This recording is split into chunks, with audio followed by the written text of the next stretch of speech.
Yeah, with so many people getting stuck on Michigan roads, especially with the weather conditions now, it's essential to have an emergency preparedness kit in your vehicle, especially during this winter. So I'm actually joined by Nick, and he's actually with Outdoor Specialties, and he's one of the key snow plowers in the area. What area do you snow plow?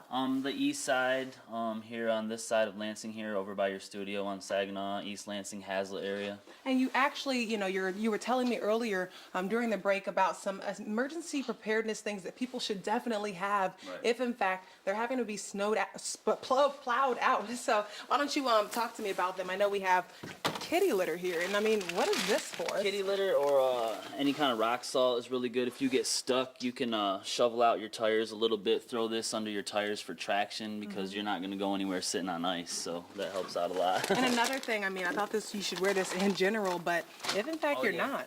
Well, some people, they hop right out of work and in the car with their regular shoes, but if you got to get out of your vehicle in the snow, you're going to definitely want a pair of boots. So. And what about this ice scraper? And of course, I mean, it's kind of self-explanatory, but it's good to have. I mean, if your mirrors ice up or your windows or anything, it's very unsafe to drive like that. So.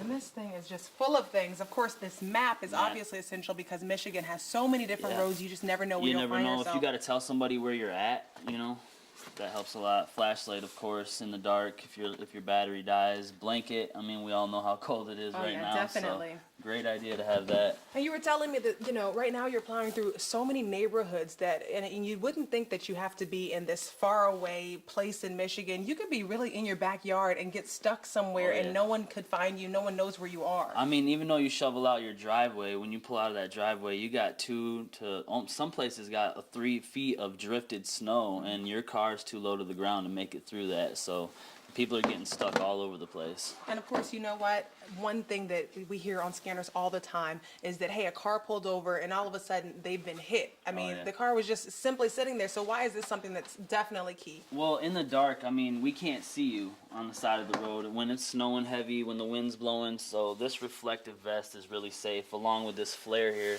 If you crack this open and put it behind your car, it'll light up green really bright. People can see you. So it's a lot safer than being out there in the blind dark. And I kind of saved the best for almost last. I see that I have a Chewy bar, Nutri-Grain bar, water. Why is that essential? Well, you don't know how long you're going to be stuck sometimes. In a big storm like we just had, I seen some cars off in the ditch. I passed them 3 or 4 times, and they were still in their vehicles. So oh my gosh. It's important to have some kind of snacks and water just in case, because you never know. And if, in fact, you've hit something or someone and you're able to assist with a first aid kit, this is one of the essential items that you should definitely have in your emergency preparedness kit. Back to you in the studio, Evan.